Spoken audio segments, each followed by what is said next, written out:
Queridos, esta manhã eu queria iniciar um estudo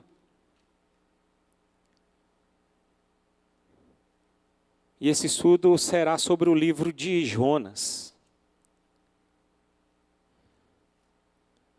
Nós vamos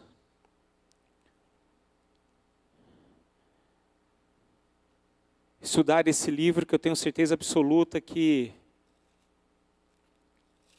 irá nos abençoar muito. Jonas, todas as vezes que nós lemos,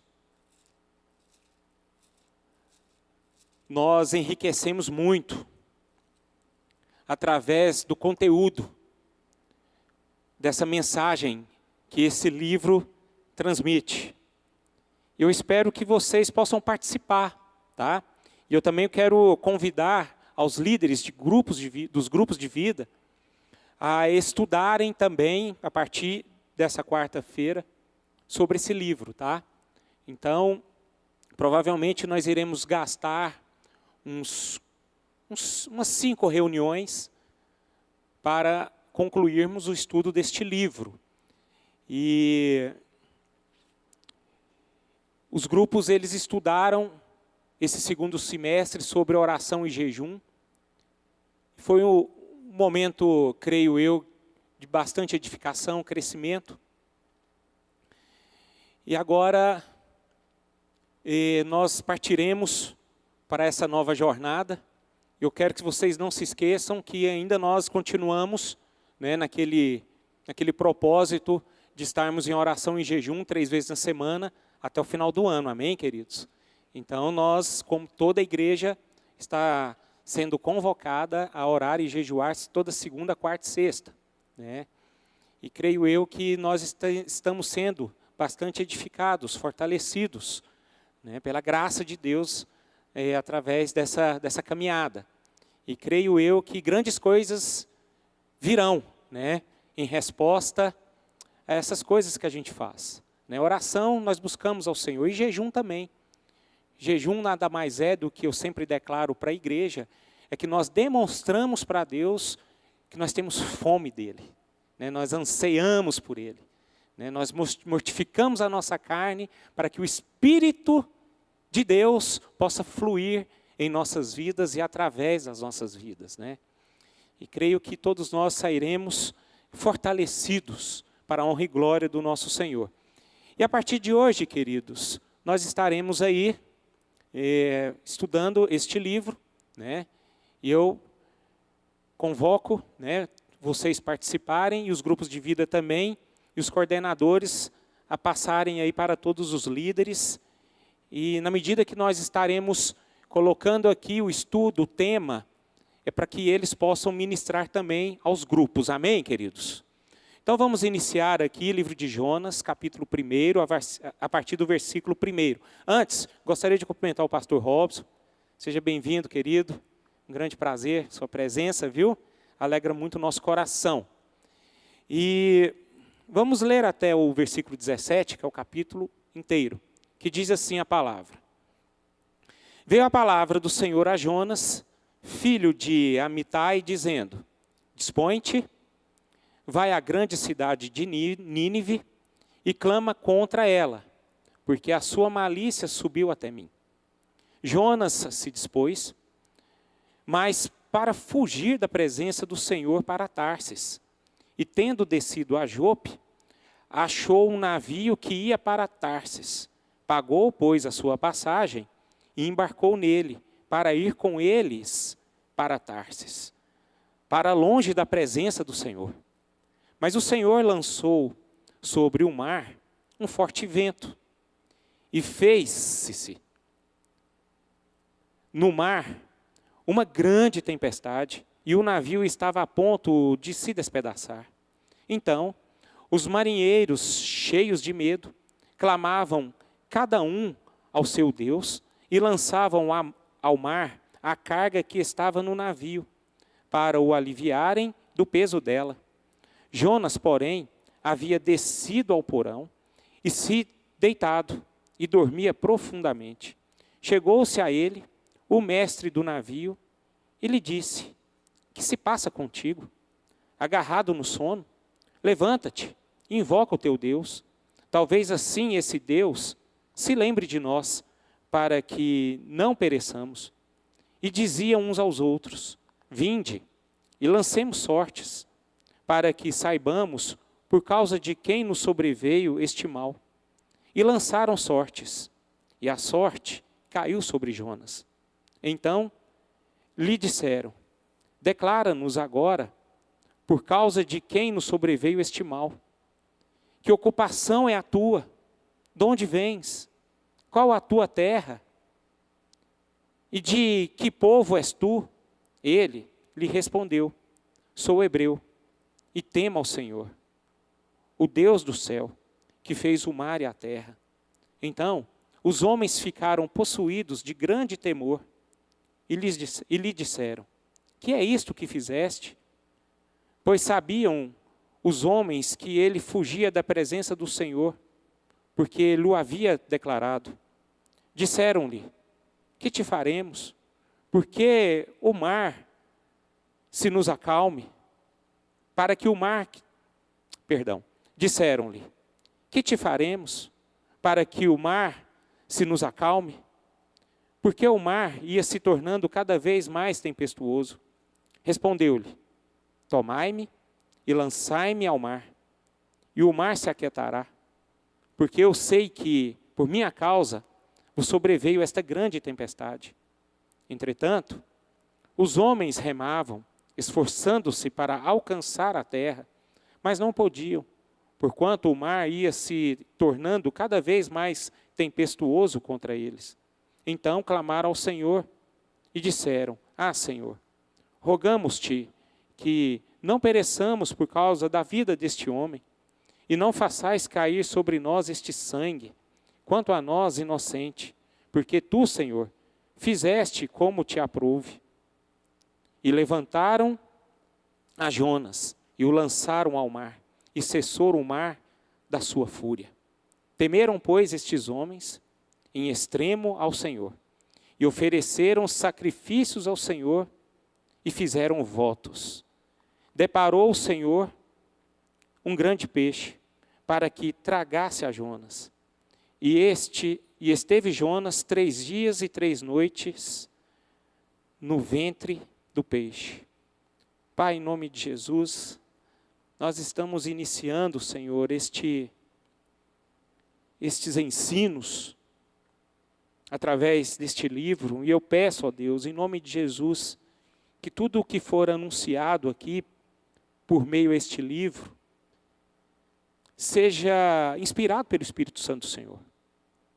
Seja algo que venha fazer da tua igreja uma igreja mais forte, uma igreja, Pai, que possa ser edificada, onde pessoas possam ser curadas, onde pessoas podem ser transformadas e possam conhecer quem é o Senhor. Assim que eu oro, Pai, entregando a Ti esses momentos, em nome de Jesus. Amém e amém. Queridos, esta manhã eu estarei falando apenas uma introdução, né, a respeito deste livro. E depois, nos outros domingos, nós entraremos mais a fundo a respeito, né, deste livro. E acho interessante nós falarmos a respeito da introdução desse livro, porque tem algo, desde o início deste livro, a gente aprende algo tremendo, né? E é por isso que eu gostaria de falar, né, a respeito dessa introdução, porque é algo que a gente, muitas vezes, nós não percebemos. Mas eu queria que nós viéssemos conhecer algo mais a respeito deste livro, né? E a primeira coisa que eu quero falar aqui a respeito deste livro de Jonas, a guisa de introdução, é que Jonas, ele foi um profeta de sucesso, queridos. Nós podemos ver que Jonas foi um cara de sucesso. E por ele ser um profeta de sucesso, a história dele é meio intrigante para mim. Ela me intriga. Todas as vezes que eu leio, eu vejo, né, Jonas, do capítulo 1 ao capítulo 4, aquele homem meio que estranho. Mas a conclusão que eu tenho sobre a vida de Jonas é que ele foi um profeta de sucesso, né? Porque nenhum pregador foi tão bem sucedido como Jonas. Se você observar desde o primeiro versículo, a palavra do Senhor veio a Jonas, dizendo: dispõe-te, vai à grande cidade de Nínive. Apenas isso. Então, se nós observarmos, até o capítulo 4, o objetivo foi alcançado. E a Bíblia fala que a nação de Nínive, toda ela se converteu ao Senhor. Então, a pregação de Jonas, em meio a essa cidade, Nínive era a capital da Síria naquele tempo. Então, era uma cidade muito poderosa. E ele anunciou a palavra de Deus. A Bíblia fala que esse povo eram gentios, pagãos, eles não conheciam a Deus. E quando eles ouviram o anúncio de Jonas, toda essa cidade se converteu ao Evangelho de Deus. E porque essa já é a conclusão de falar que Jonas foi um profeta bem-sucedido, porque a missão que Deus deu para ele foi concluída, foi concretizada. Agora vamos fazer aqui um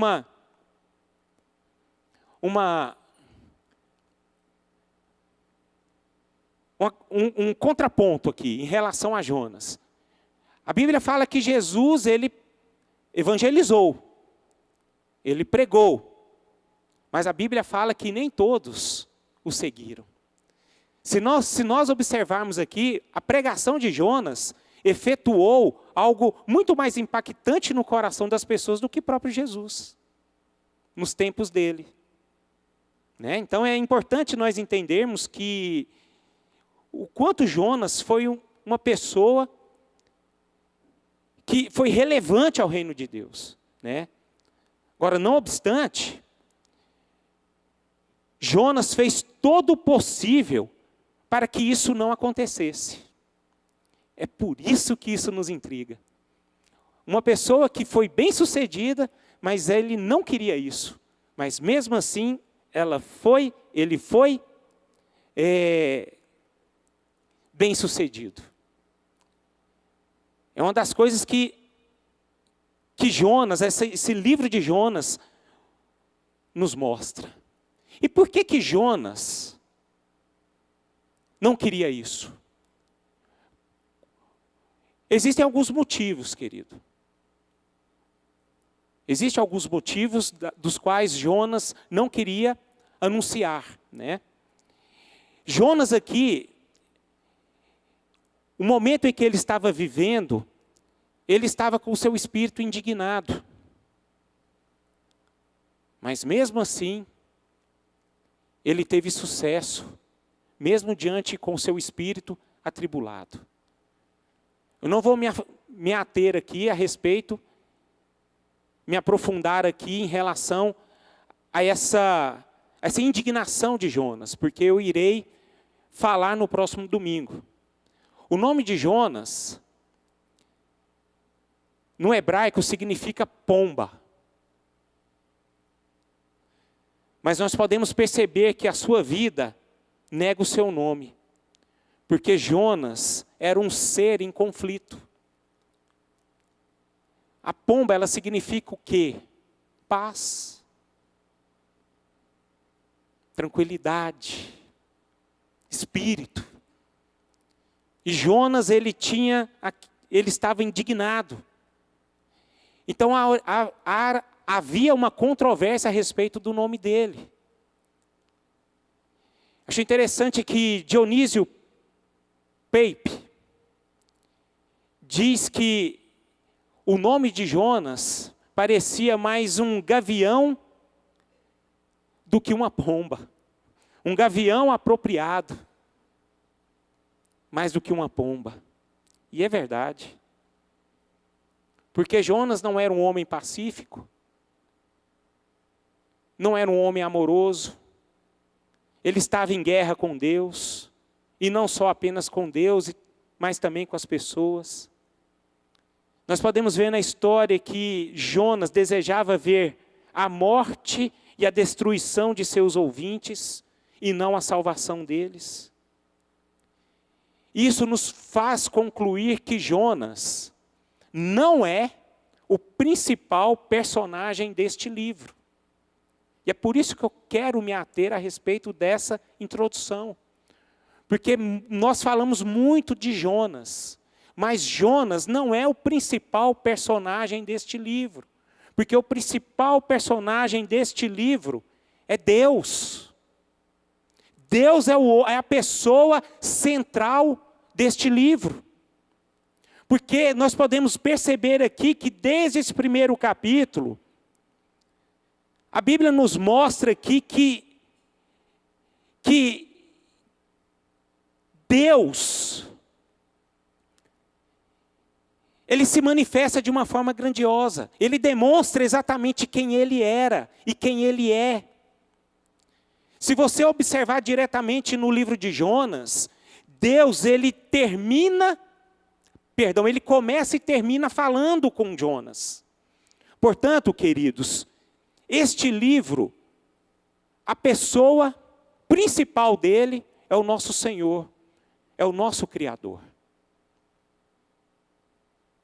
Não é Jonas que nos ensina neste livro, mas quem nos ensina neste livro é o próprio Deus.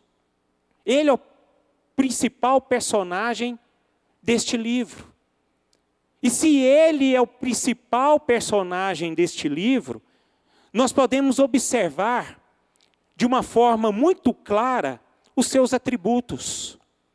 E é sobre isso que eu gostaria de relatar esta manhã.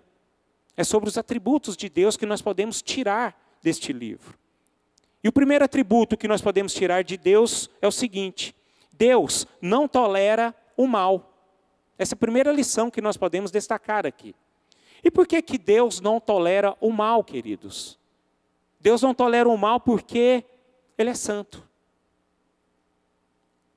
Ele não tolera o mal porque a sua essência é pureza, é amor, é simplicidade, é graça, e não pecado. E não pecado, e não a maldade. Porque eu quero que vocês entendam aqui que Jonas, ele já tinha visto a maldade do povo de Nínive, e ele chega em Jonas, Deus chega em Jonas e fala assim: olha, o negócio é o seguinte, você é meu profeta, você tem vida para comigo, você vive ali em Samaria, você está ali profetizando no meu nome, mas eu quero que você saia desse lugar e vai até Nínive. Porque ali aquele povo está no pecado. Ali eles têm ofendido o meu nome. Ali eles estão vivendo o contrário da minha vontade. Portanto, Jonas, saia do seu lugar e vai anunciar o meu evangelho para eles. E por que Deus fez isso com Jonas, queridos? Nós devemos entender que Deus, Ele não tolera a maldade de ninguém. Ele percebeu que os ninivitas, eles estavam perdidos. E Ele entendeu que o próprio Deus precisava adverti-los. E Ele usou exatamente Jonas para levar essa palavra de advertência a esse povo que estava caído e esse povo que estava em pecado. Isso nos traz a conclusão que o pecado, queridos, ele sempre provoca a ira de Deus, seja quem for. Seja quem for. Tanto nós quanto os gentios que não conhecem a Ele, isso traz uma certa indignação para Deus. E o que me faz entender aqui é que Deus, da mesma forma que Ele fala com Jonas, Ele fala conosco também, para falarmos do Evangelho, que confronta as pessoas. Aquele Evangelho que mostra às pessoas que elas estão no caminho errado, que tem manchado a santidade de Deus. E foi exatamente foi para isso que Deus se manifestou na vida desse homem, para anunciar as boas novas. E o anúncio das boas novas do Senhor é o seguinte, que Ele sim se indigna com o pecado, com a maldade, com a corrupção, com a traição, com tudo que mancha a santidade de Deus. Ele não se faz de cego, não se faz de, muitas vezes, de esquecido. Não, Ele vê tudo, queridos. Isso me faz entender que, se Deus permite nós olharmos as coisas ruins e vivenciarmos as coisas ruins, isso significa que Deus não quer que nós ignoramos. Você já percebeu que nós geralmente estamos em alguns ambientes e que você vê que está tudo errado, você fala assim, não vou me meter nisso não. Eu não tenho nada a ver com isso. Esse problema não é meu. Essa causa não é minha. Você sabe o que nós estamos fazendo quando nós agimos dessa forma? Como Jonas. Como Jonas. Queridos, o que Deus nos mostra aqui, que Ele requer de nós, que Ele requer das nossas vidas, que nós possamos sim estarmos atentos às coisas erradas e que nós sejamos luz para essas coisas erradas que estão acontecendo, seja qual for. Seja qual for. Existem ambientes em que nós muitas vezes entramos e nós não entendemos. Você pode ter certeza absoluta que foi o próprio Deus que te colocou ali para manifestar a graça dele e falar da vontade dele nessa situação em que você está sendo jogado. E muitas vezes você não entende. Mas eu quero que vocês se atentam a isso. Se atentam a isso. Não podemos ignorar as coisas erradas. Mas muito pelo contrário. Nós precisamos observar as coisas erradas e falar de Deus para elas. Essa foi a comissão que Deus disse para Jonas. É o que Ele diz para nós através deste livro. Não ignore. Mesmo você achando que o problema não é seu sim. Porque nós temos a atribuição de falarmos sim do Evangelho de Deus. Falarmos das coisas de Deus e da pessoa de Deus. Porque foi para isso que Ele nos alcançou. Muitas vezes eu falo nas minhas pregações.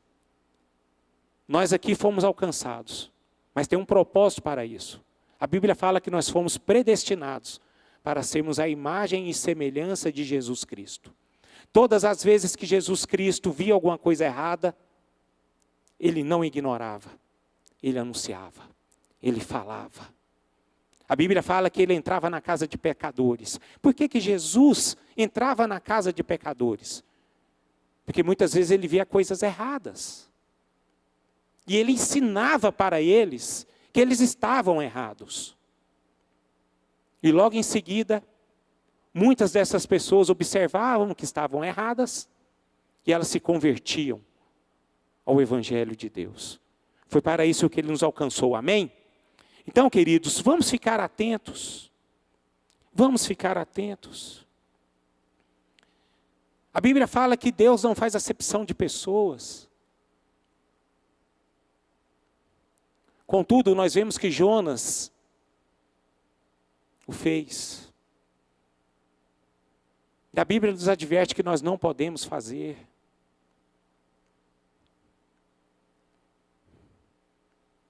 Isso impacta o meu coração.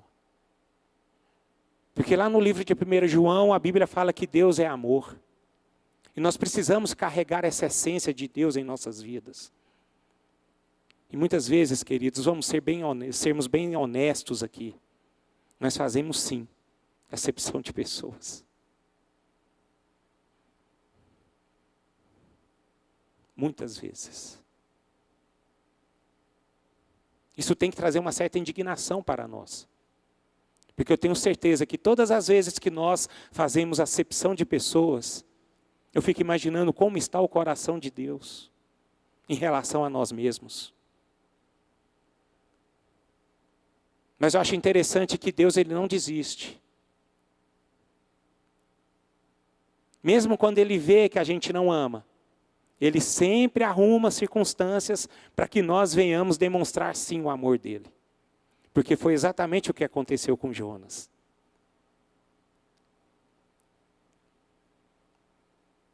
Deus queria mostrar para Jonas, ensinar a Jonas, que ele deveria amar, que ele deveria não fazer acepção de pessoas.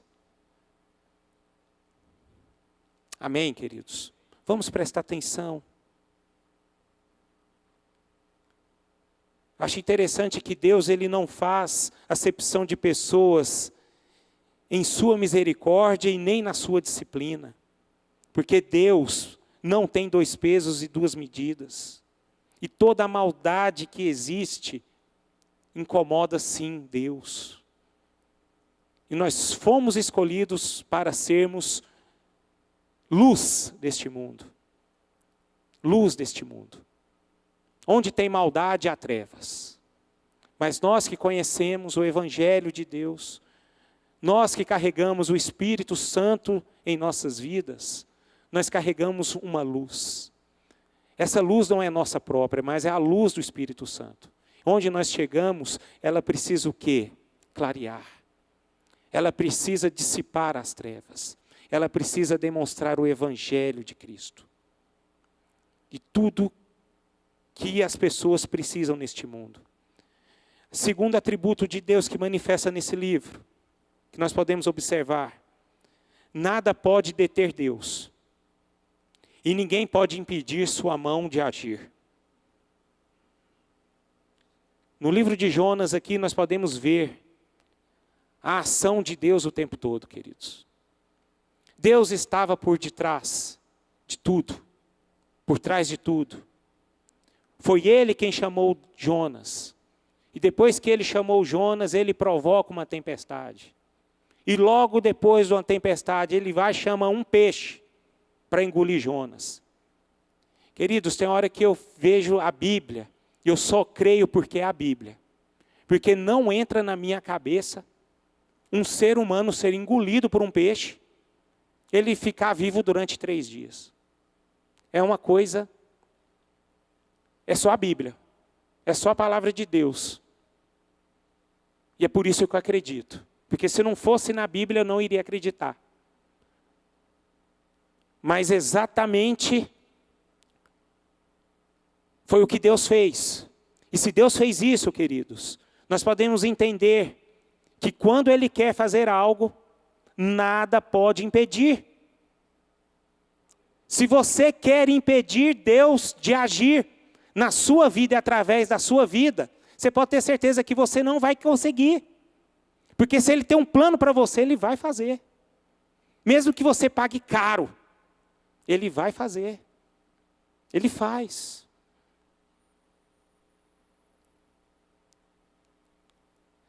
Você está rindo, Paulo Henrique? Ele faz, queridos. Não adianta você querer fugir. Amém? Essa é a conclusão que nós temos. Você não é um ser que está distante dos olhos de Deus.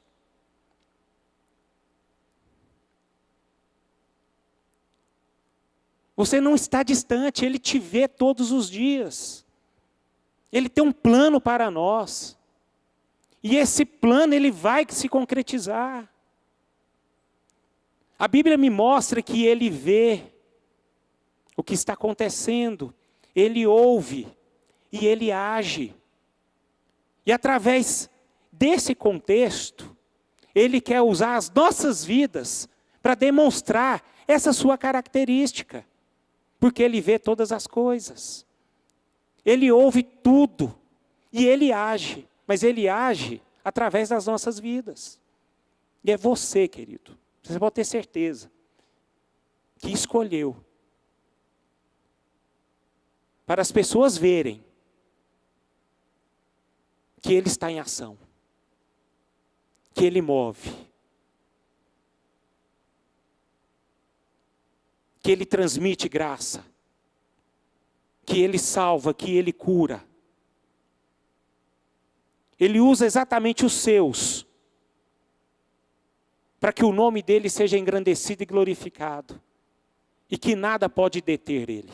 Absolutamente nada. Jonas, aquela pessoa escolhida, ele tentou deter Deus.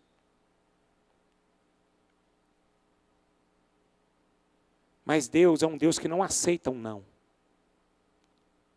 Ele pode até esperar, dar o tempo para a pessoa. Mas Ele insiste. Até a pessoa entender que ela tem uma missão. E Ele escolheu exatamente Jonas e escolheu as nossas vidas para transmitir que Ele age através das nossas vidas. Então, queridos, vamos entender essa verdade. Porque muitas vezes nós entramos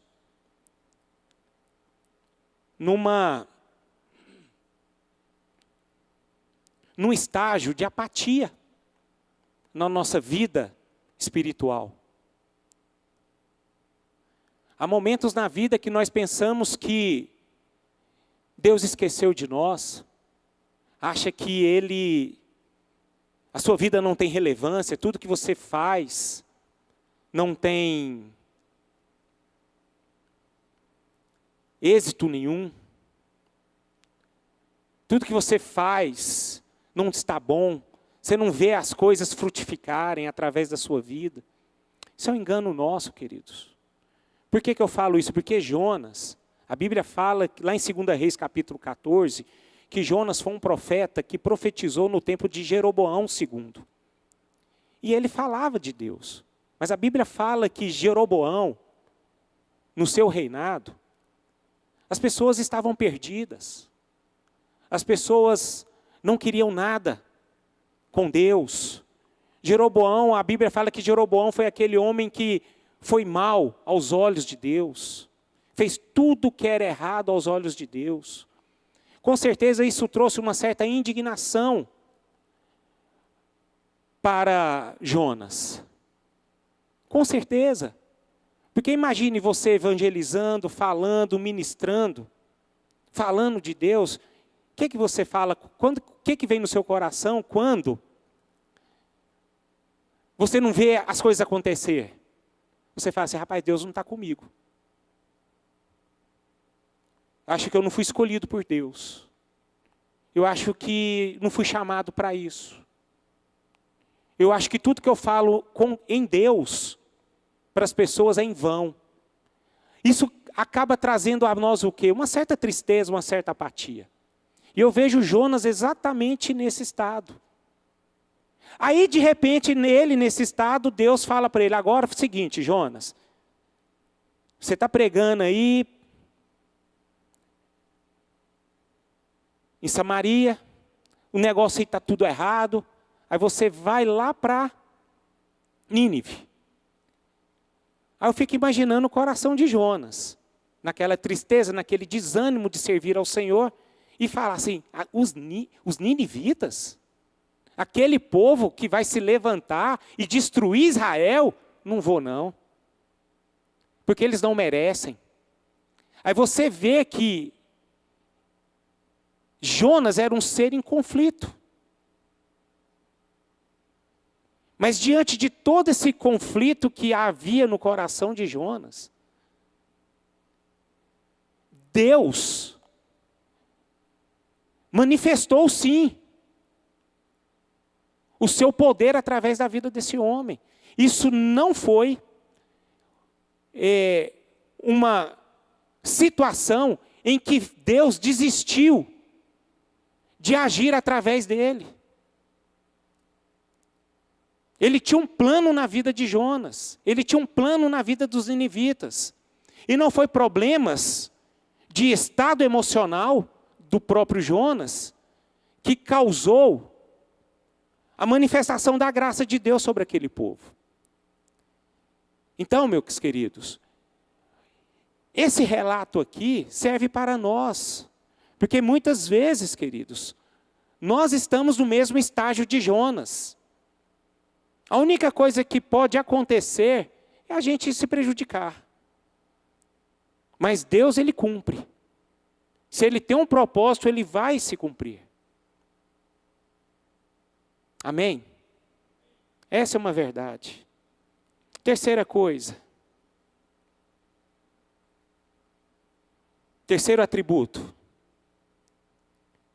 Deus nos mostra que Ele não tem limites para a sua misericórdia. Através desse livro nós podemos ver. Através desse livro nós podemos aqui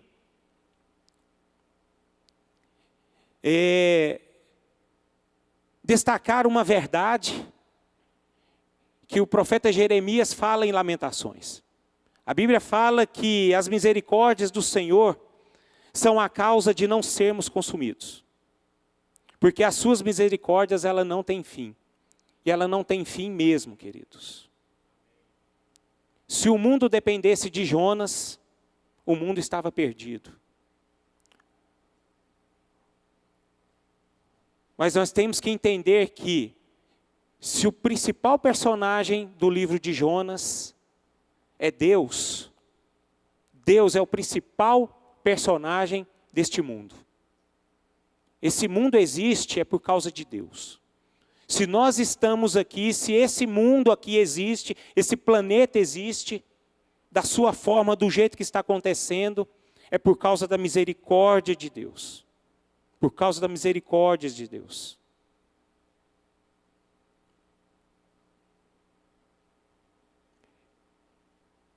E isso é muito bom, queridos. E é assim que Deus nos chama para sermos. Se Deus, Ele é misericordioso, nós precisamos ser misericordiosos também. E era exatamente o que não tinha no coração de Jonas. Eu gostaria de citar um exemplo aqui, que fala muito ao meu coração, a respeito de misericórdia. Exemplo prático. Alguém já bateu no seu carro aqui? Alguma vez? Alguém já? Você já falou para aquela pessoa que bateu no seu carro, assim, meu amigo, Deus te abençoe, vai embora, está tudo certo? Você fez isso? Isso é misericórdia, queridos. Então, é a mesma coisa, nós olhamos para aquele cara lá que bateu o carro como os ninivitas. Ele errou, mas ele não merece. Isso é misericórdia. Vou citar um outro exemplo, mas um exemplo bíblico aqui. Vocês lembram daquela parábola dos lavradores da vinha? Está lá em Mateus capítulo 20. O lavrador, ele contratou um lavrador. O chefe da terra contratou um lavrador. Aí esse lavrador chegou 5 horas da manhã. Aí começou a trabalhar. Aí a Bíblia fala que ele combinou com uma pessoa 1 denário. Apenas 1 denário. Era o dia de serviço. E esse dia começava às 5 da manhã e terminava às 5 da tarde. Apenas 1 denário. Aí de repente, o dono da terra contrata um outro lavrador às 4 horas da tarde. E ele combinou com esse lavrador a receber 1 denário. Esse homem trabalhou apenas 1 hora. O outro havia trabalhado 12 horas. E tem um detalhe. Aquele outro, que começou a trabalhar às 4 horas da tarde, ele recebeu primeiro o denário. O outro ficou para depois. Aí a Bíblia nos ensina aqui a parábola, né, do reino de Deus. E eu posso ver aqui o exercício da misericórdia de Deus. É como nós ficamos, queridos. Se Deus nos mostra que nós devemos ser como Ele é, misericordioso, então como nós tratamos a misericórdia?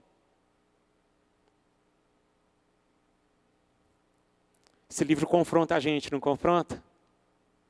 Ele impacta nos nossos corações. Porque Deus falando para Jonas, Jonas, você precisa ter misericórdia, assim como eu tenho. E a misericórdia, meus irmãos, nós só iremos conseguir exercer ela a partir do momento em que nós aprendemos a perder. A perder. A ter prejuízos.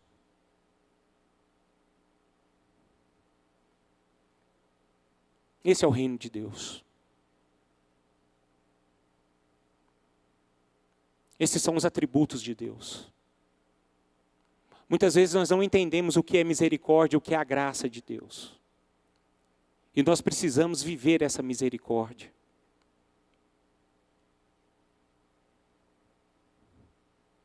Eu entendo que Jonas aqui foi um pregador frustrado com o seu sucesso, porque o seu coração, no seu coração, ele não entendia o que era a misericórdia de Deus. Você já fez a obra de Deus emburrado, irmão? Já fez, já? Quando o pastor chega em você e fala assim, irmão, vai lá orar para aquela pessoa lá, e você vai só por ir mesmo? Você vai só por obediência? Aí você fala, não, eu vou ajudar aquele irmão, vou fazer uma oferta ali para aquele irmão, só porque o pastor me constrangeu? Está errado.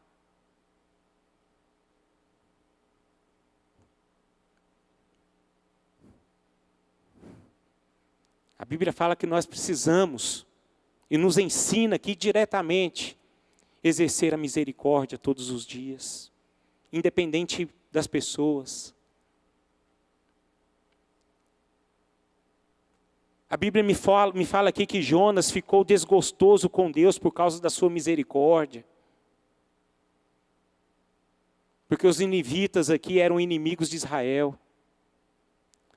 Mas uma coisa, queridos, que Deus nos ensina, e nós precisamos guardar em nossos corações.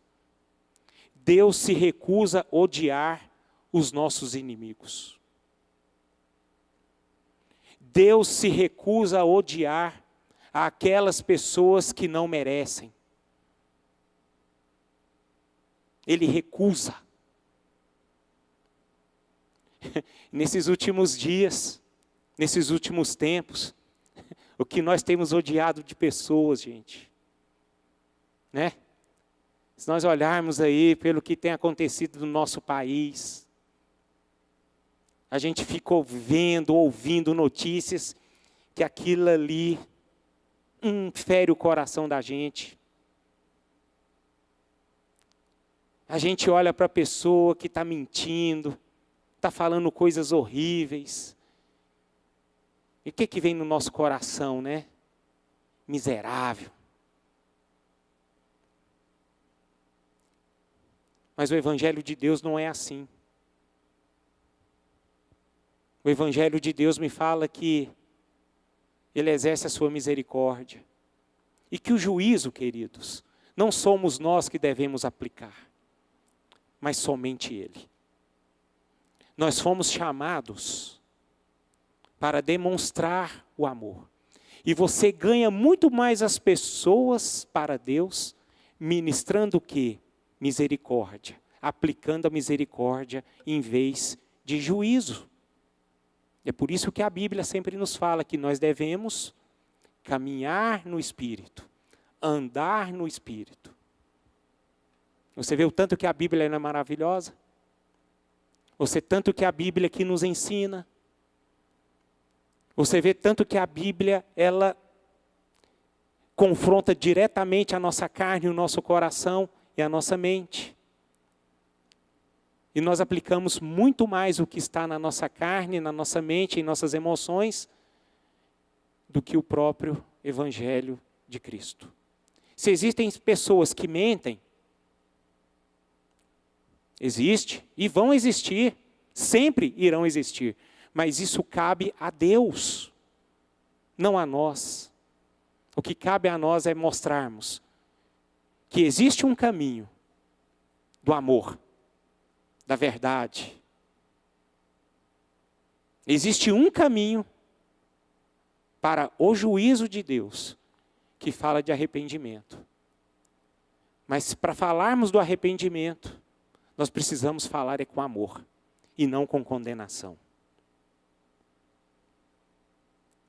Portanto, queridos, Deus, Ele quer salvar aqueles que nós queremos condenar, muitas vezes. O grande ensinamento aqui, deste primeiro capítulo, é que Deus aceita todo mundo, até os gentios, até os seus inimigos.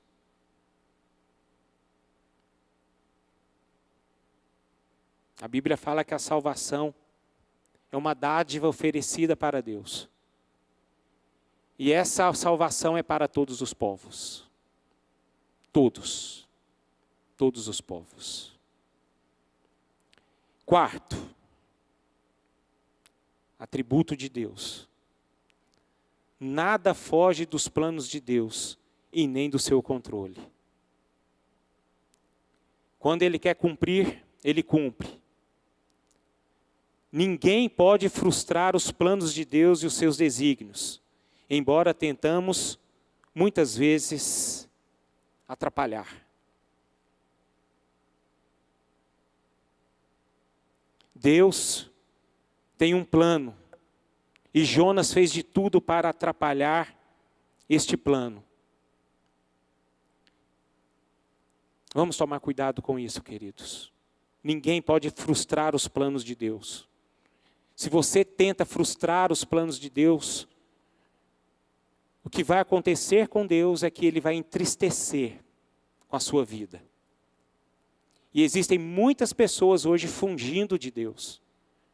Muitas pessoas não querendo assumir aquilo que Deus quer que Ele faça. Mas nada pode fugir dos seus planos e do seu controle. E tudo vai dar certo. E se tudo vai dar certo, queridos, nós não podemos nos indignar, nós não podemos entrar naquele estágio da apatia e nem de tristeza. Nem de tristeza. Porque existem muitos de nós hoje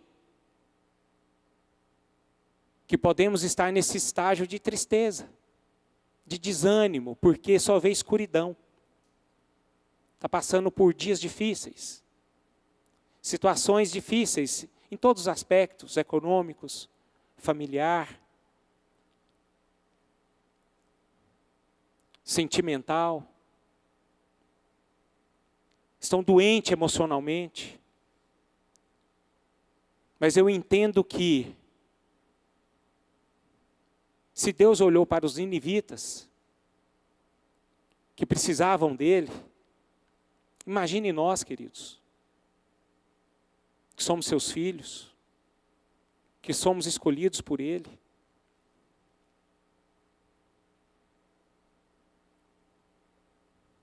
Ele olha para nós também, mas não só apenas com o estágio de quê? De fazer algo por ele, mas também ele olha para nós, assim como ele olhou para os ninivitas, com a mão poderosa, querendo que nós fiquemos bem, fiquemos restaurados, fiquemos levantados, com o coração aliviado.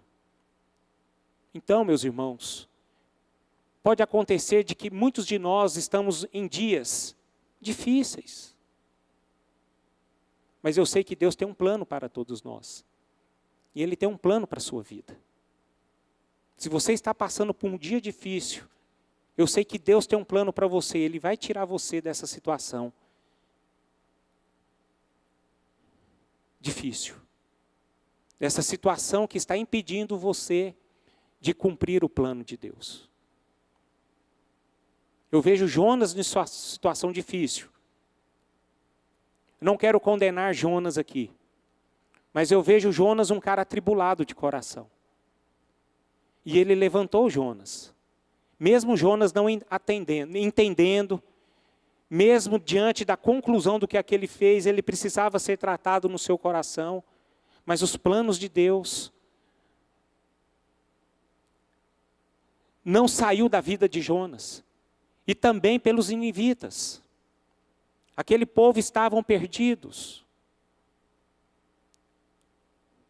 Com certeza, onde há perdição, há pessoas frustradas, desanimadas, desamparadas, perdidas e morrendo. Mas Deus foi aquele que tinha um plano de demonstrar a sua graça a todos os povos, para que esses povos viessem se levantar e se sentir amado. Se Deus amou os ninivitas, imagine nós. Então esse livro me mostra, queridos, se nós aqui estamos passando por problemas, um grande atributo de Deus é que Ele nos ama. E que Ele se importa sim com a situação adversa que você está vivendo na sua vida. E Ele vai tirar você dessa. Esse é o desejo dEle. Amém? E quinto, para terminarmos. O último atributo que nós podemos tirar de Deus.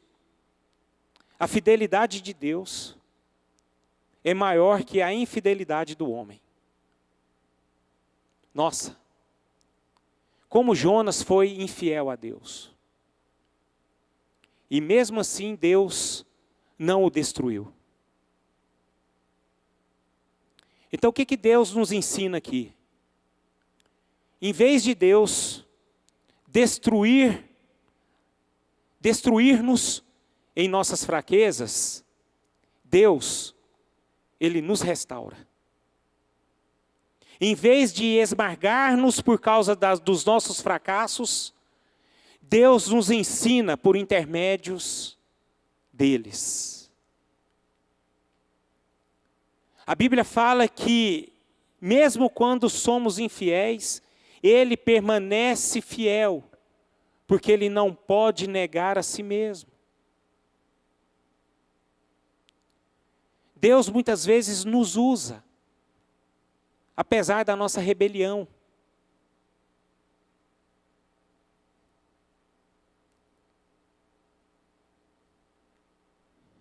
Eu vejo a Bíblia aqui, Deus sendo fiel com os gentios, queridos. Se são gentios, eles não conheciam a Deus. E a Bíblia fala que os gentios começaram a orar.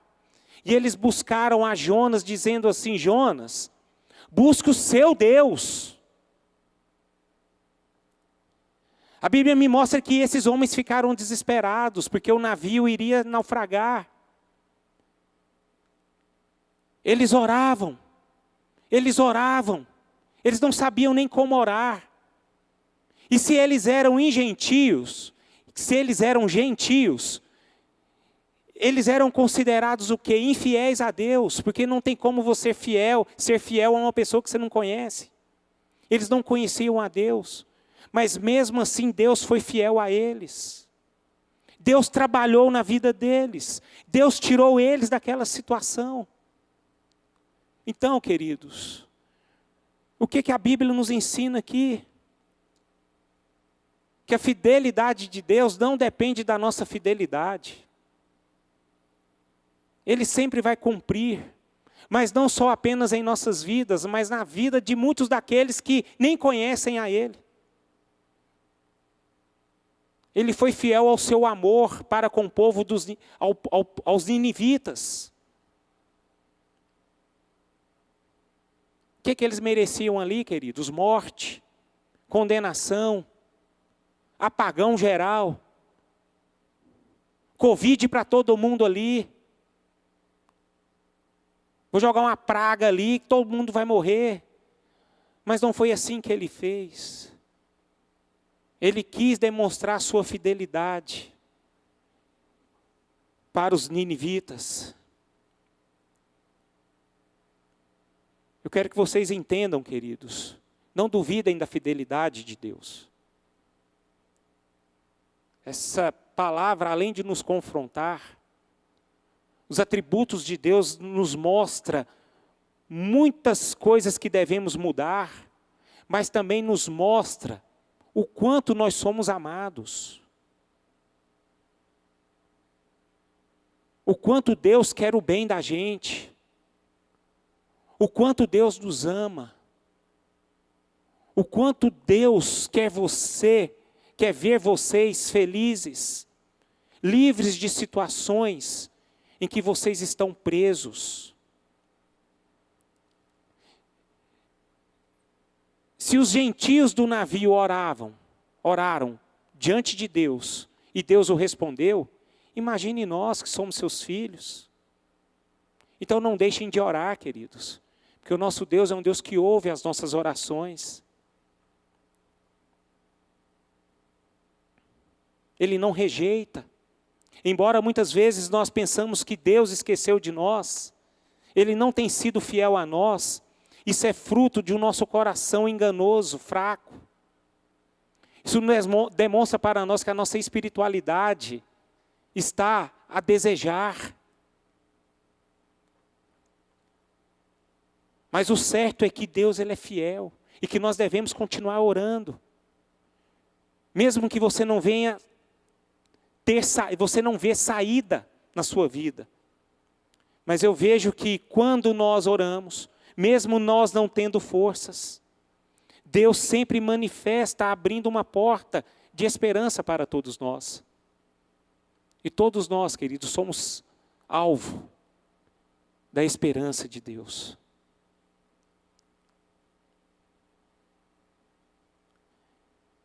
Essa é a introdução que eu queria trazer sobre esse livro de Jonas. Que o principal personagem desse livro é Deus. Deus é o centro deste livro. Deus é o centro do universo. Deus é o centro desta igreja. Deus é o centro das nossas vidas. Só essa introdução deste livro dá para demonstrar a figura de Deus. Então, queridos, vamos sair daqui essa noite glorificando esse nosso Senhor, esse nosso Deus, que é perfeito. Os seus planos são planos certos.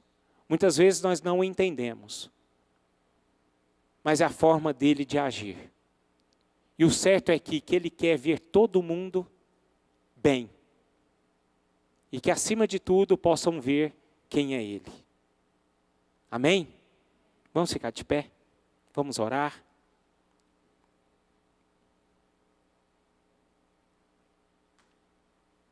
Na semana que vem nós estaremos entrando mais uma vez nesse capítulo 1. E entrando no estudo que se diz nesse primeiro capítulo. Eu queria encerrar esse culto, essa reunião, esta manhã, agradecendo ao Senhor pelo que Ele é. Pelo que Ele é. Quem é esse Deus maravilhoso? Que nós cremos, que nós entregamos as nossas vidas e que nós sempre nos sujeitamos a Ele.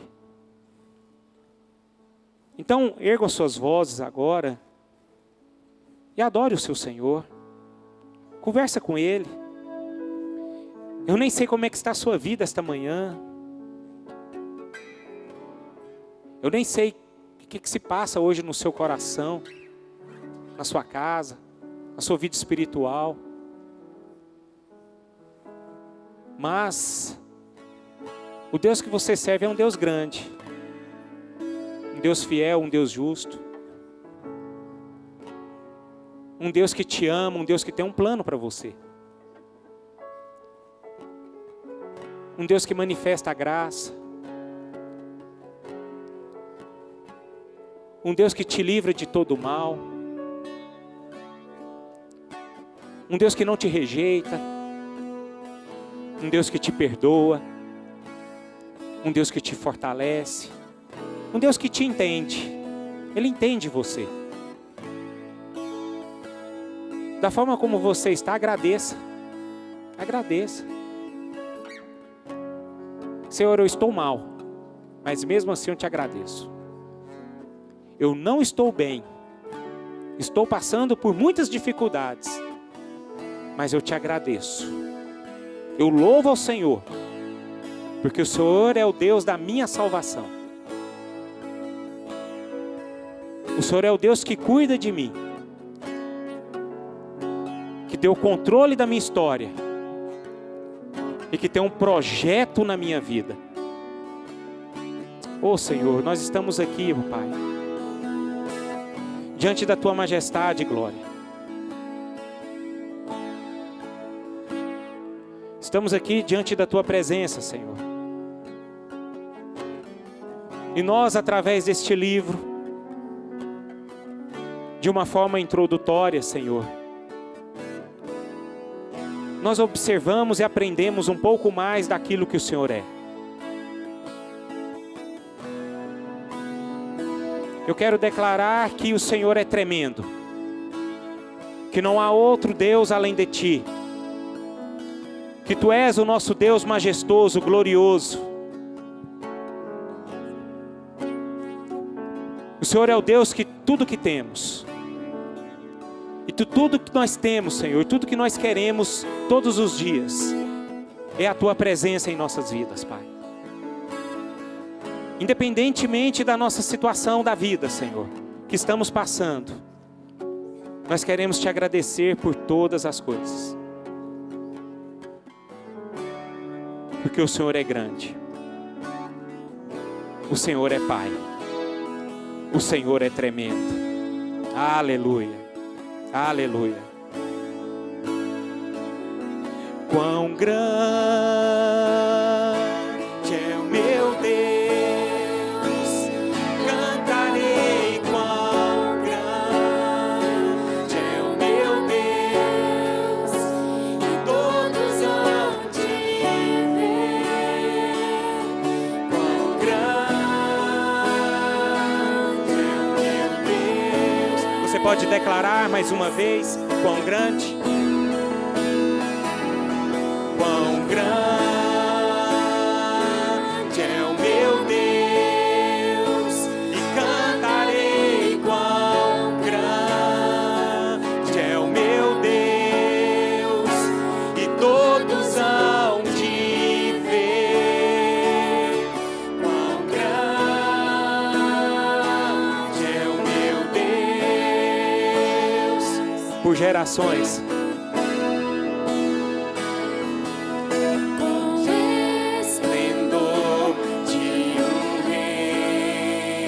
Aleluia, Senhor. Em majestade e luz, faz a terra se alegrar, faz a terra se alegrar. Ele é a própria luz. Bendito é o Teu nome, Senhor.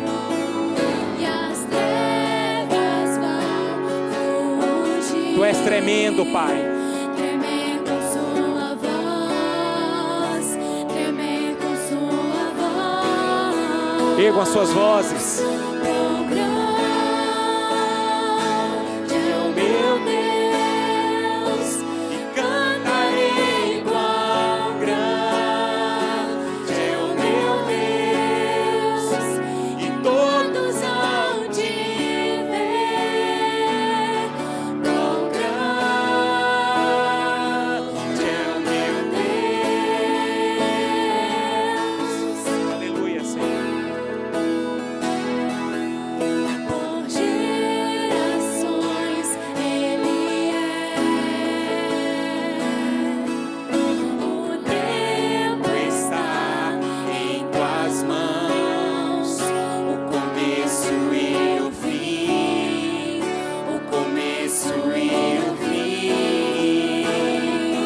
Três se formam em um.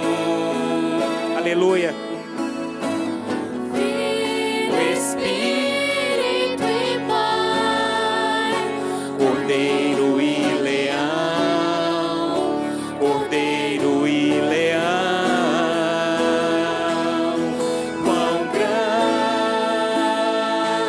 é o meu Deus, e cantarei quão grande é o meu Deus, e todos hão de ver quão grande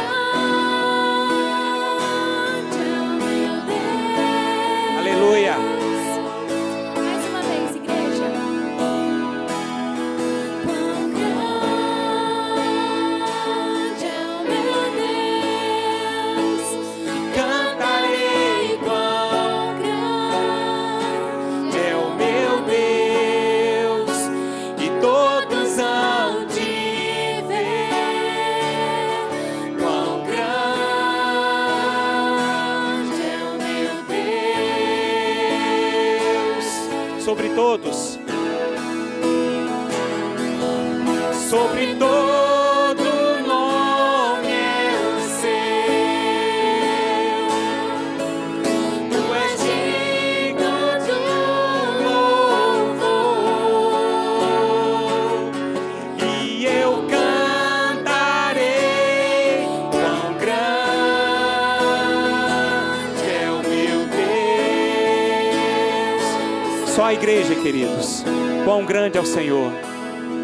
Quão grande é o meu Deus. Posso ouvir? cantarei quão grande Esse é o nosso Senhor, aquele que criou os céus e a terra, aquele que tem um domínio sobre a sua vida. Que você possa sair daqui esta manhã, queridos, com a certeza que você é amado por Deus, que Ele tem um domínio sobre a sua vida. Mais uma vez, Ele é grande. Quão grande é o meu Deus, e cantarei quão grande é o meu Deus, e todos hão de ver quão grande é o meu Deus. Você pode aplaudir o nosso Senhor, que é grande. Ele é Deus. Eu quero convidar você a dar um abraço ao seu irmão e diz assim para ele: Deus é contigo, Ele te ama, Ele tem um domínio sobre a sua vida. Não se esqueça que Ele é Deus.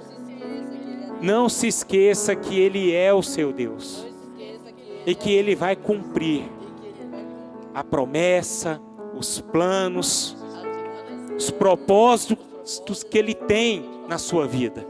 Você pode ter certeza disso. Não é por causa de nós, é por causa dEle. Amém? Louvado seja o nome.